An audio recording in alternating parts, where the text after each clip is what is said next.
एक बिहारी होने के नाते मुझे बहुत गर्व है अपने आप पे, और एक बिहारी होने का भी बहुत गर्व है। आप अपने बच्चों को नौकरी करने वाला मत बनाइए, कम से कम वो ऐसा बने कि वो 4 से 5 लोगों को नौकरी।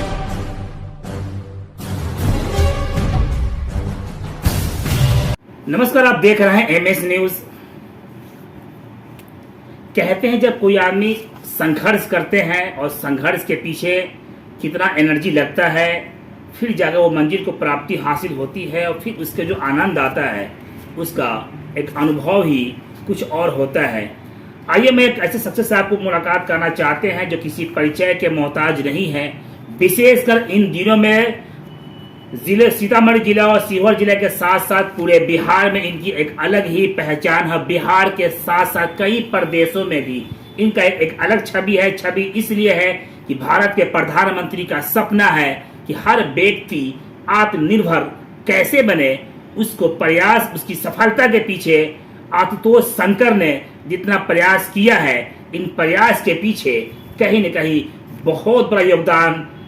जो हमारे सामने मौजूद है। एक भारतीय जनता पार्टी के युवा नेता भी है। युवा इसलिए है कि सबके चहीते हैं। भारतीय जनता पार्टी के साथ साथ बिहार के दीगर परिवार, विशेषकर किसान परिवार, इनको काफी चाहते हैं। एक ऐसे परिवार के भी चहीते हैं जो पलायन करने के लेकर कहीं के बिहार से चलकर दूसरे राज्य में जाते हैं। उन सभी को रोकने के लिए इन्होंने जगह जगह पे जो प्लांट लगाया है, पहले उन पहलुओं पे भी इनसे चर्चा करना चाहते हैं कि इनका आगे की प्लानिंग क्या है। जो प्रधानमंत्री का जो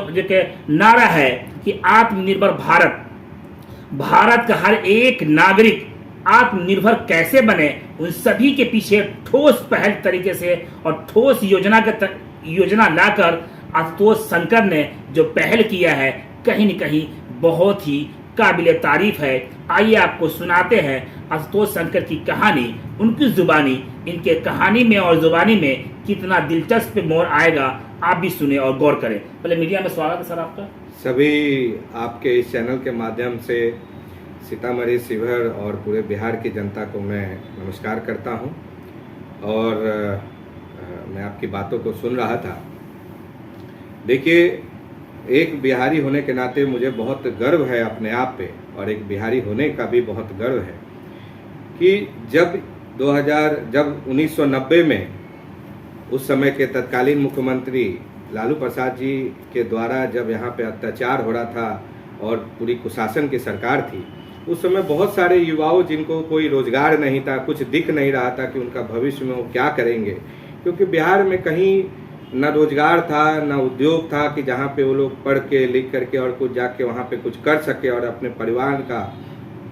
भरण पालन कर सके। ऐसे समय में बहुत सारे उस समय हजारों युवा यहाँ से पलायन कर गए। और उसी के तहत जब मैं भी यहाँ पे पढ़ने के बाद और जब कुछ नहीं दिखा तो 2002 में उस समय भारतीय सेना में चला गया। अल्प आयु में ही चले जाने के बाद लगभग उस समय मेरी उम्र 19 से 20 साल थी, और 5 साल के छोटी सेवा करने के बाद जब मैं मेडिकल ग्राउंड पे बाहर आया तो उस समय मैं बहुत सोच में पड़ गया कि क्या कर सकते हैं। जब भारत माँ की सेवा के लिए मैं यहाँ से गया था तो कहीं ना कहीं हमेशा मन में और दिल में कटोरता था कि भाई कुछ तो अपने राज्य के लिए कर सके, कुछ देश के लिए कर सके। तो बाहर आके फिर मैंने MBA करी, और MBA करने के बाद इस इथेनॉल के व्यवसाय से जुड़ा। और उस समय मेरे पार्टनर है मिस्टर संजय देसाई, वो केमिकल इंजीनियर थे, MTech इंजीनियर थे, और उन्होंने हम सभी लोगों के साथ बैठ के हम लोगों ने मंत्रा किया कि क्यों ना इस उद्योग के आगे बढ़ाया जाए। क्योंकि ये उद्योग हमारे जो भारत के किसान हैं उनसे जुड़ा हुआ था, गरीबों से जुड़ा हुआ था। और जैसा कि हम आप सभी जानते हैं कि भारत एक कृषि प्रधान देश रहा है और आज भी है, लेकिन यहाँ के किसानों की जो दशा थी, दिशा थी, बहुत ही दयनीय थी। और जब 2014 में हमारे आदरणीय प्रधानमंत्री जी आए और उनको हम लोगों ने विभिन्न माध्यमों से, विभिन्न चैनलों से इस बारे में बताया, प्रेजेंटेशन दिया कि अगर हम लोग इथेनॉल को बढ़ाएं अगर पूरे देश में और सभी राज्यों में, चूंकि ये 2 से 3 राज्यों में ही सीमित था जहाँ पे गन्ने के ऊपर आधारित था, चीनी मिलें थी, जहाँ पर्याप्त मात्रा में पानी थी, उन्हीं राज्यों में ये सब सीमित था। चीनी बनती थी और चीनी से जो बच जाता था वेस्ट प्रोडक्ट जिसको मोलासिस बोलते हैं, उससे ही सिर्फ इथेनॉल बनता था और उसको हम लोग बाई प्रोडक्ट के रूप में यूज़ करते थे, जिसकी कीमत उस समय सिर्फ 27 से 28 रुपया 29 रुपया हुआ करती थी। लेकिन किसानों को 4 महीना ये प्लांट चलने के बाद, जैसा कि आप लोग जानते हैं कि मैं यहाँ सीतामढ़ी ज़िले का रहने वाला हूँ और सीतामढ़ी सीवर मिला के हम लोगों को एक ही प्लांट रीगा चीनी मिल हुआ करता था और रीगा चीनी मिल में सिर्फ 4 से 5 महीना ही ये प्लांट चलता था और 4 से 5 महीना प्लांट चलने के बाद 7 महीना तो कुछ होता नहीं था। तो यहाँ के किसानों की स्थिति बहुत खराब थी। वैसे समय में 2021 में आदरणीय प्रधानमंत्री जी ने सभी पहलुओं पे विचार करके ग्रीन एनर्जी पॉलिसी लाई और उस पॉलिसी के तहत उन्होंने देश में लगभग 150 और बाद में फिर बढ़ा के लगभग 250 प्लांट उन्होंने स्टैंड अलोन प्लांट के परमिशन दिया DFPD से। जब हम स्टैंड अलोन प्लांट की बात करते हैं तो ये अनाज आधारित प्लांट है और अनाज आधारित प्लांट कहीं भी एक जगह पे हम 1, 2, 3, 4, 5 मतलब जितना भी वहाँ पे उस एरिया में रॉ मटेरियल अवेलेबल है या पानी अवेलेबल है उस आधार पे हम प्लांट लगा सकते हैं। तो 2021 में जब ये आया और उस समय के हम लोग के यहाँ पे भाजपा की सरकार थी बिहार में और उस समय के जो हम लोग के उद्योग मंत्री थे पूर्व सैयद शहनवाज हुसैन साहब, हम लोगों ने मिलकर बात करी और उनके मार्गदर्शन में हम लोगों ने इसको बढ़ावा दिया और पटना में मैंने इथेनॉल समिट का आयोजन किया था जिसमें देश भर के सभी इन्वेस्टर्स को बुलाया, उनको इस बारे में जानकारी दी और उन लोग से आग्रह किया कि आप अपने अपने मुताबिक विभिन्न जिलों में जहाँ के आप रहने वाले हैं या आपको जहाँ सहूलियत हो रहा है उन जिलों को चुने और बिहार सरकार के उद्योग मंत्रालय ने उन लोगों को वहाँ पे ज़मीनें उपलब्ध कराई और कुछ इन्वेस्टर जो यहाँ के स्थानिक थे उन लोगों की अपनी ज़मीनें थी। उस आधार पे लगभग 17 इथेनॉल प्लांट का परमिशन केंद्र सरकार ने दिया। उससे पहले भी यहाँ पे इथेनॉल प्लांट लगे थे लेकिन वो इथेनॉल प्लांट चीनी मिलों से आधारित थे और इन 17 इथेनॉल प्लांट के लगने के बाद हम लोगों ने पूरे जिले में पूरे राज्य में घूम घूम के सभी फर्स्ट फेज में सभी जिलों में, जिसमें कि गोपालगंज हो गया, मुजफ्फरपुर हो गया, बेगूसराय हो गया, मधुबनी हो गया, नालंदा हो गया, भागलपुर हो गया, नवगछिया हो गया, बक्सर हो गया, ऐसे जिलों में ये सब इथेनॉल प्लांट हम लोगों ने लगाने की शुरुआत की, जिसमें से ज़्यादातर इथेनॉल प्लांट मेरे द्वारा लगाया गया है और कम समय में ही इसी साल 2023 के अप्रैल महीने में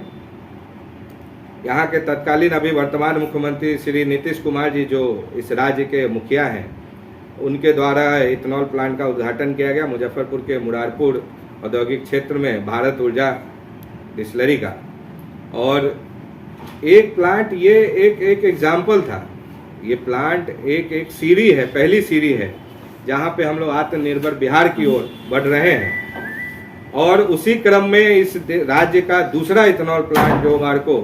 वहीं पे मुरारपुर स्थित हमारे द्वारा जो लगाया गया है मुजफ्फरपुर बायोफ्यूल, तो वहाँ पे कल लग रहा है। और देखिए इस बात की हम लोग की प्राथमिकता थी कि यहाँ के किसानों को उनके फसल का मुआवजा मिले, उचित मुआवजा मिले। और इन प्लांटों के लगने के कारण आज किसान बहुत खुश हैं। किसान का जो उनका जो मक्के का दाम है या उनके चावल का दाम है सब 24 रुपये, 25 रुपये, 26 रुपये हो गया है, तो उन लोग में खुशी की लहर है। और जब इस आधार पे जब किसानों का फसल का दाम सही मिलने लगा तो मिल मालिकों की भी एक चिंता हो गई कि जो भाई प्लांट चलाने के जो एक कैलकुलेशन होता है कि एक अनाज कितने दाम में खरीदना है, उसमें केमिकल कितना मिलाना है, कितने में इथेनॉल तैयार करना है और सरकार से इथेनॉल का कितना दाम मिल रहा था, तो ये बात जब हम लोग तक आई और पूरे देश का मैं इप्टा का मैं सचिव भी हूँ, राष्ट्रीय सचिव भी हूँ, और विभिन्न प्लेटफॉर्म से हम लोगों ने फिर सरकार तक इस बात को पहुँचाई, इस बात को, और आप लोग के चैनल के माध्यम से बताने में मुझे खुशी हो रही है कि अभी अभी कल ही केंद्र सरकार ने चावल के ऊपर लगभग 4 रुपये 75 पैसे प्रति लीटर का रेट बढ़ा दिया है मिल मालिकों के लिए, और मक्के के ऊपर जो इथेनॉल बन रहा है उस पर 6 रुपये 1 पैसे प्रति लीटर की उन्होंने वृद्धि दी है। तो सरकार दोनों मायनों से किसानों के लिए भी सोच रही है और जो मिल मालिक है उनको भी सस्टेन करे। जब वो सस्टेन करेंगे और भी हम दूसरे इन्वेस्टर्स को इस फील्ड में लाएंगे, उनको आग्रह कर रहे हैं। और सबसे बड़ी बात है कि हमारा देश जो लगभग 135 करोड़ की जनसंख्या वाला है, और किसी भी राज्य या किसी भी देश के लिए संभव नहीं है कि सभी युवाओं को सरकारी नौकरी दे सके। तो किसी भी क्षेत्र या राज्य या किसी भी देश का विकास होता है जब वहाँ ज़्यादा से ज़्यादा व्यवसाय लगता है, उद्योग लगता है, और उन उद्योगों के माध्यम से उस राज्य के, उस क्षेत्र के या उस देश के युवाओं को रोजगार मिलता है। चाहे वो युवा किसी डिग्री होल्डर हो, इंजीनियर हो, या युवा ग्रेजुएशन किए हों, या युवा ITI किए हों, और इवन मजदूरों को भी एक अगर प्लांट हमारा अगर 100 KL की बात करें जो 1 लाख लीटर प्रतिदिन का उत्पादन है, तो उसमें लगभग 200 लोगों को रोजगार मिलता है। और जो मजदूर हैं, चूँकि सैकड़ों ट्रक आने हैं, अनाज खाली होना है, उसमें से फ्यूल लोडिंग होना है, और जो उनका बाय प्रोडक्ट है पशु आहार जो बनता है DDGS, उसके पैकेजिंग होने हैं। तो इन सब विभिन्न कार्यों में वहाँ गार्डनर है, सिक्योरिटी गार्ड है, ऐसे करके हजारों लोगों को वहाँ पे रोजगार मिल रहा है। और जब किसानों को उनके फसल का अनाज मिलेगा और जो मिलना चालू हो गया है, तो किसान भी खुश है, उनके घर में पैसा जा रहा है, और किसान भी उस तरीके से अपने परिवार के बच्चों का लालन पालन अच्छी तरीके से कर सकता है। जो सपना वो भी देखता है अपने परिवार के लिए कि मेरे भी परिवार के बच्चे एक अच्छे स्कूल में जाएं, अच्छी शिक्षा लें और एक अच्छा जीवन यापन करें। जब उनके बच्चे पढ़ेंगे और शिक्षित होंगे तो उनको आगे उनको भी रोजगार मिलेगा। तो इस तरीके की जो सोच थी आदरणीय प्रधानमंत्री जी की, जो एक साधारण परिवार से आते हैं, एक चाय वाले के परिवार से आके इस देश के प्रधानमंत्री बने हैं, तो उन्होंने एक छोटी छोटी पहलुओं पर विचार करके हर क्षेत्रों में जो विकास कर रहे हैं। जैसा कि आज जानते हैं कि आज हम लोग पूरे देश में लगभग 508 स्टेशनों का न्यास किया गया, और जिसमें 25,000 करोड़ की राशि भी स्टेशनों के निर्माण के लिए दी गई है, जिसमें हम लोग सीतामढ़ी में भी 242 करोड़ की राशि दी गई है। माँ जानकी के पवित्र स्थल ये सीतामढ़ी के भव्य स्टेशन का एक निर्माण किया जाएगा। तो प्रधानमंत्री जी इसी तरीके से जैसे रेल के क्षेत्र में, रक्षा के क्षेत्र में, शिक्षा के क्षेत्र में, तो उसी तरह से प्रधानमंत्री जी का भी ये तेल के क्षेत्र में भी, क्योंकि हम सभी जानते हैं कि ये तेल जो है, कच्चा तेल हम लोग खाड़ी देशों से लाते हैं, और कच्चा तेल यहाँ आता है, रिफाइनरी में जाता है, वहाँ से रिफाइन होकर फिर हम लोगों के पेट्रोल पंप पे जाता है, जहाँ से ये रोज़मर्रा की ज़िंदगी में है, ये सभी लोग इसको यूज़ करते हैं। तो उन लोग को हम लोगों ने बताया, और उन लोग को भी सभी माध्यमों से बताया कि जितना भी हम लोग यहाँ पे इथेनॉल का उत्पादन करेंगे उतना ही तेल हम लोग कम आयात करेंगे। इससे हमारी राशि बचेगी और हमारा रुपया मजबूत होगा, हमारी GDP बढ़ेगी। तो आप लोगों के माध्यम से मैं बताना चाहता हूँ कि लगभग 58,000 करोड़ रुपया इस साल हमारे सरकार ने सिर्फ इस तेल के क्षेत्र में बचत किया है, और वो पैसा जो है इस क्षेत्र में, इस देश में, यहाँ के देश के विकास के लिए, राज्यों के विकास के लिए आदरणीय प्रधानमंत्री जी उसका उपयोग कर रहे हैं। एक प्लांट में लगभग कितने वर्कर काम कार्य करते हैं? देखिए, जैसा मैंने बताया है कि एक जो मीडियम स्केल का जो प्लांट होता है उसमें 150 से 200 जो तीनों शिफ्ट में 8 घंटे की शिफ्ट होती है, तो 3 शिफ्ट में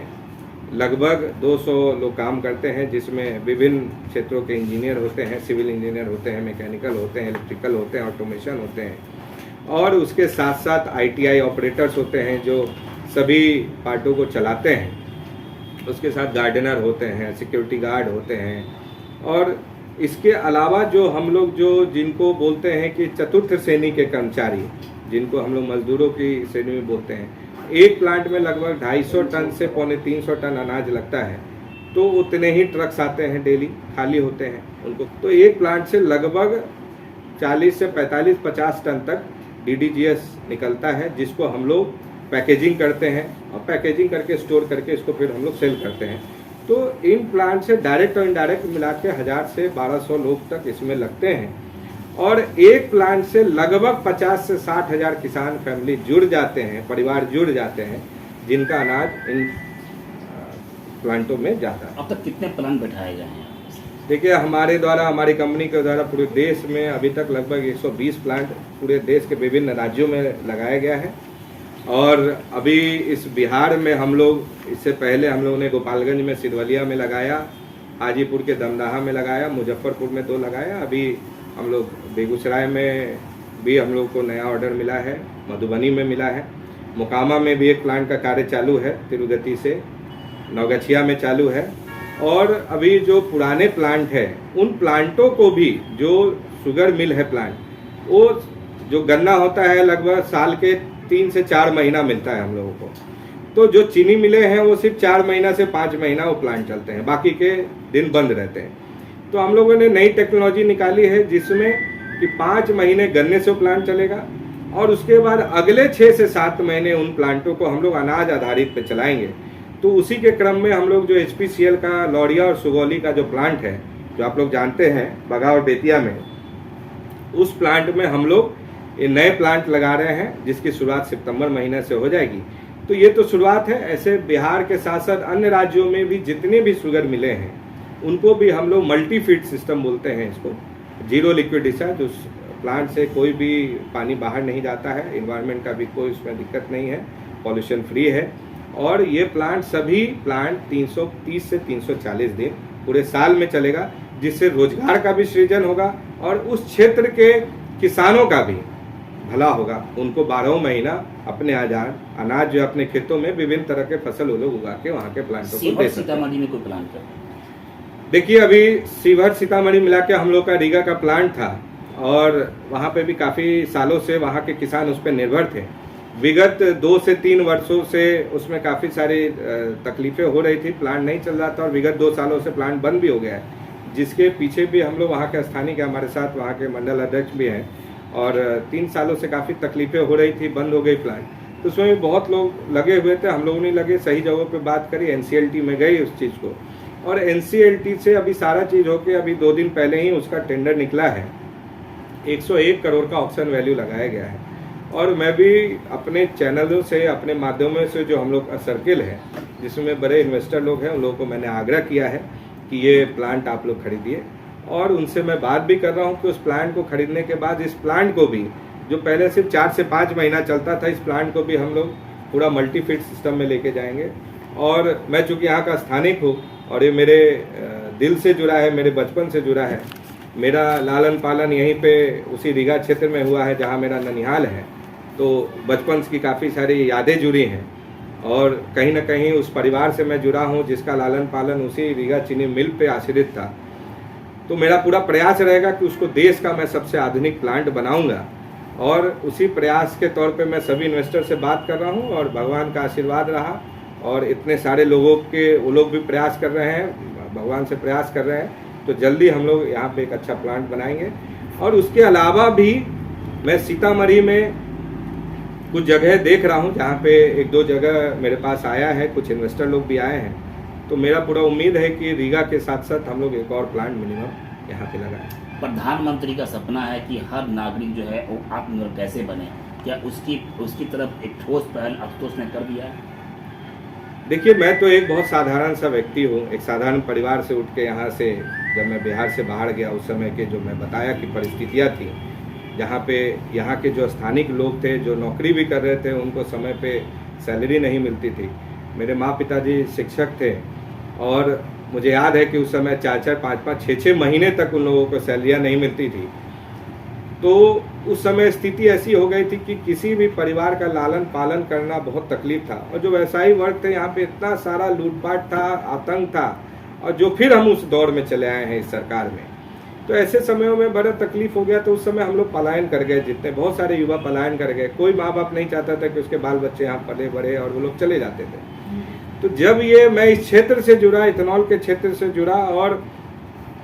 एक उम्मीद जगी कि चलिए हम अपने राज्य के लिए कुछ कर सके। चूँकि बिहार एक ऐसा राज्य है जहाँ पर्याप्त मात्रा में फसल भी है, पर्याप्त मात्रा में यहाँ पानी भी है जिस प्लांट को लगता है, और यहाँ पे ही के मजदूर हैं जो दूसरे राज्यों में पलायन करके, यहीं के युवा हैं जो दूसरे राज्यों में पलायन करके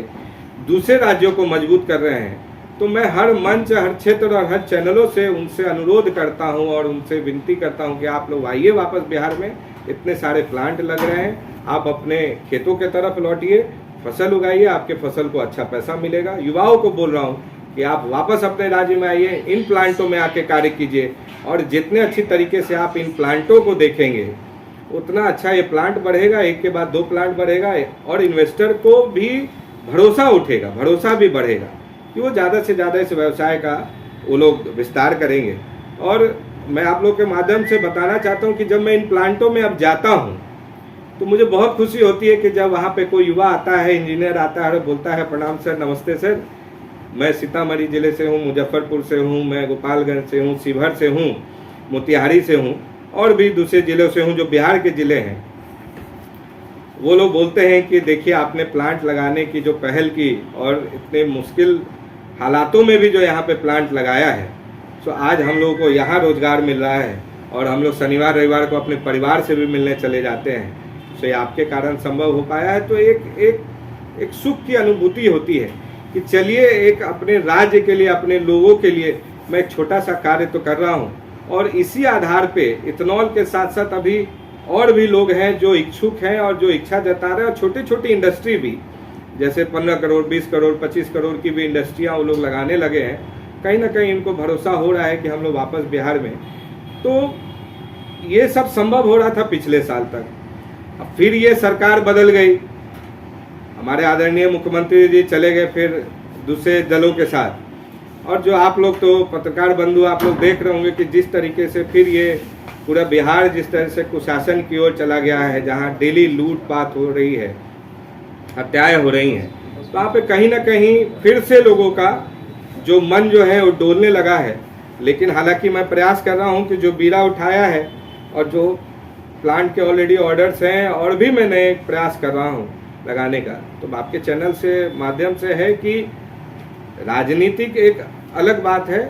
लेकिन जहाँ अपने राज्य के विकास की बात है और यहाँ के रोजगार की बात है, युवाओं के रोजगार की बात है, किसानों की बात है, तो मुख्यमंत्री जी ने भी इस चीज़ को इंश्योर करना चाहिए कि सभी जिलों में वहाँ का वातावरण अच्छा हो और सभी इन्वेस्टर को, जो भी व्यवसायी यहाँ के आके काम करना चाहते हैं, उन लोग को एक अच्छा माहौल मिले। मेरा एक लास्ट सवाल आपसे ये कि कभी आपका जीवन भी काफ़ी संघर्ष से भरा रहा है, संघर्ष के बाद आप इस मकाम तक पहुँचे हैं। आज हज़ारों युवाओं को, हज़ारों लोगों को पलायन से आप रोकने का प्रयास कर रहे हैं। मैंने शुरू में क्वेश्चन किया था कि आप प्रधानमंत्री जो नारा है कि हर व्यक्ति, हर नागरिक जो है वो आत्मनिर्भर बने, तो क्या सीतामढ़ी के लाल इस प्रयास के ऊपर ठोस पहल कर रहे हैं? जी, मैं तो एक उन लोगों को एक रास्ता दिखा रहा हूँ, कम से कम वो ऐसा बने कि वो 4 से 5 लोगों को नौकरी दे सके। ऐसा हमारे आदरणीय प्रधानमंत्री जी का भी नारा है कि आप छोटे छोटे उद्योग लगाइए और उसी उद्योग से जब आप आत्मनिर्भर बनते हैं, हमारा राज्य, हमारा क्षेत्र आत्मनिर्भर बनेगा तो हमारा देश भी आत्मनिर्भर बनेगा। और ये सभी लोगों की जिम्मेदारी है कि चाहे वो छोटा ही व्यवसाय क्यों ना हो, हमारा देश पूरा सक्षम है, हमारे लोग यहाँ के सक्षम है, जो कि पूरे देश के विकास के लिए हम लोग जितना भी स्वदेशी चीजें स्टार्ट कर सकते हैं उतना करना चाहिए, युवाओं को आगे आना चाहिए। बस इतना ही। छोटी बड़ी खबरों के लिए आप MH न्यूज चैनल को सब्सक्राइब करें, लाइक करें, शेयर करें। अगर आप इस न्यूज को फेसबुक के माध्यम से देखना चाहते हैं तो आप हमारे पेज को लाइक जरूर करें और अच्छा लगे तो हमें कमेंट का सुझाव जरूर दें। हम आपके सुझाव का भी स्वागत करेंगे। धन्यवाद।